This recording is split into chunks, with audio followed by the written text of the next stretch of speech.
Hey guys, Swansea Batcave here with a different kind of video today.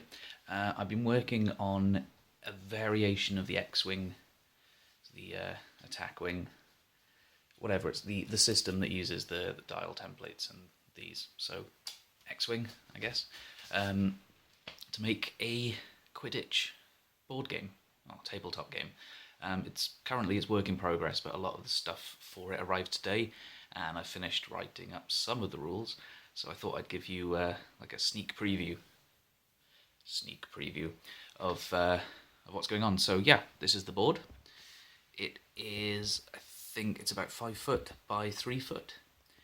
The center line is marked, and that's where the quaffle will sit. And then each side has an oval, which the 3 goalposts sit inside of.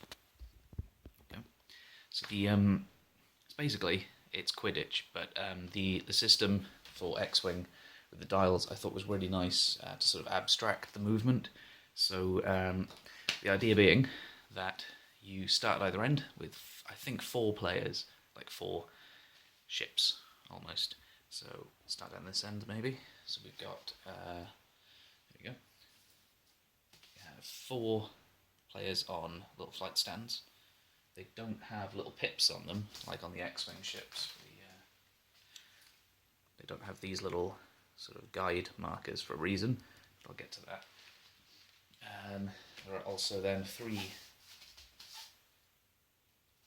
goalposts, which currently don't have their hoops on top, so I haven't finished them, but they're going to sit up like that. Can you see that? No? Up like that. So there should be 3 hoops. They'll be coloured sort of like a bronzy colour eventually. So far with the rules that I've got to, you can start off with 4 basic dials, which are going to be the TIE FO dial, because I think it gives you a nice mix. So you've got like a barrel roll in there and some nice manoeuvres on it.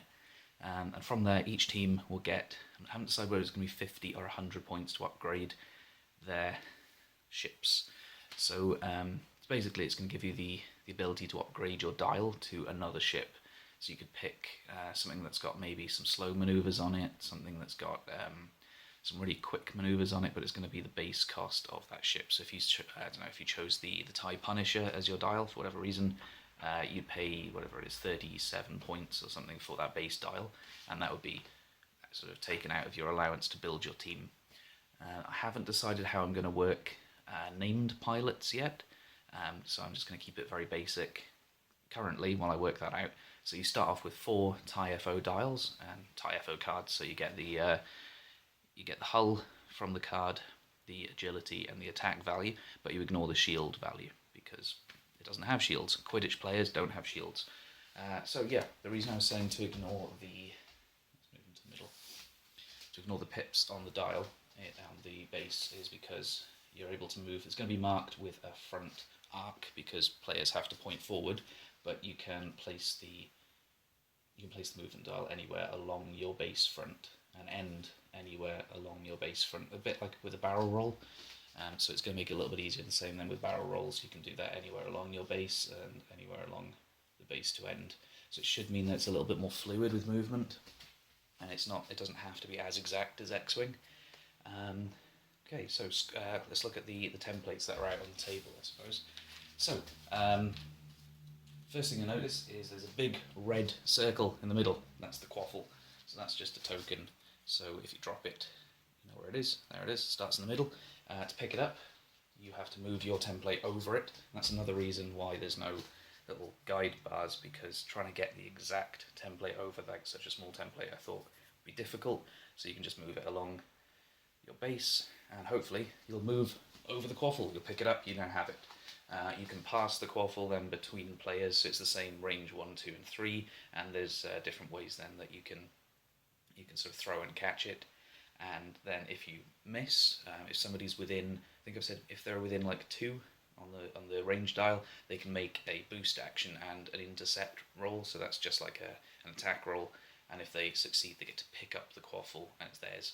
So it's a nice way to be able to pick it up off players. The same as if you bump, you can still perform all your normal actions and everything, but if you bump, you get a chance to take the ball off the player with the ball if you bump into him. What else is there? Right, the other thing is, instead of asteroids, because there's no asteroids, there's going to be bludgers. So bludgers are area of effect templates in this. I thought that was easier than trying to have them move around the board on their own accord, as they do in the film. So they're going to be static areas of effect, so that you don't have to imagine that the bludger is moving within that sort of area, causing chaos in that sort of 2-inch diameter circle. There we go.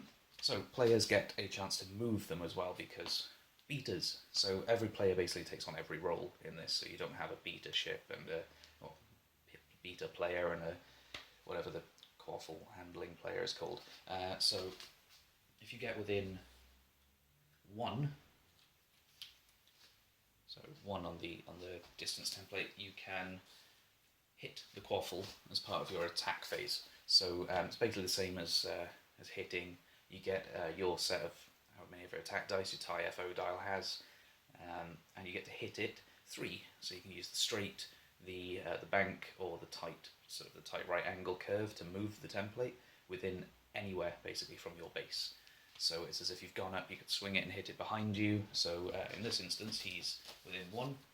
You take it from his base there, and then he's over there now. And that can cause it to hit players or just get in the way of players' movement, things like that. So it's a little bit, it gives you some strategy with moving the bludgers around the board. And then coming off that, damage. So the X-Wing damage deck doesn't really fit because there's no pilots, there's no cockpits, things like that. So I've had to rewrite a couple of them into a nice damage deck. So some are just generic, 1 damage, 1 damage. Then you've got things like direct hit, which stay in there, just lethargy, being tired. And these are all designed so you get it, you resolve the effect when it sort of is applicable. In this case, when you roll 1 of your attack dice, the next time you attack, you then flip it down, and that's just a damage towards your ship. So it makes it, that's ship, your player. So it makes it a little bit more difficult to take out a player just by getting a lucky set of crits on them, because it doesn't really matter, they're going to flip them all face down anyway. But it does mean you can knock out other players.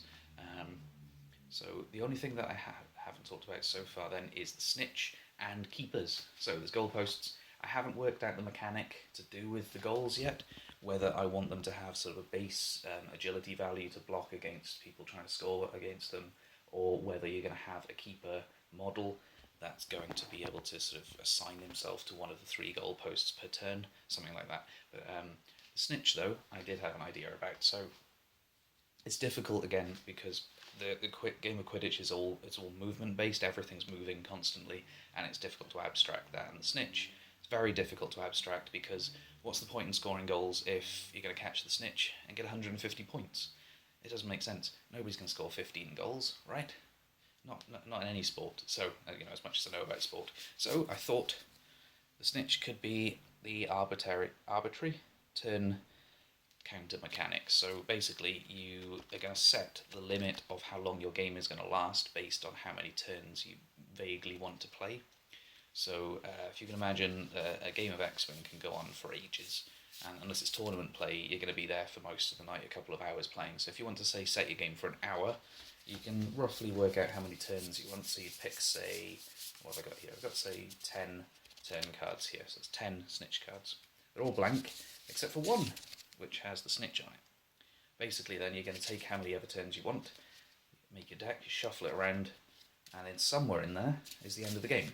So you're not guaranteed to say, I've got at least 3 more turns to catch up and score. You're going to say, I've got, I might have 3 turns, but you might draw turn 1, turn 2, and then get through to, say, turn 4 or 5, and then the snitch will turn up.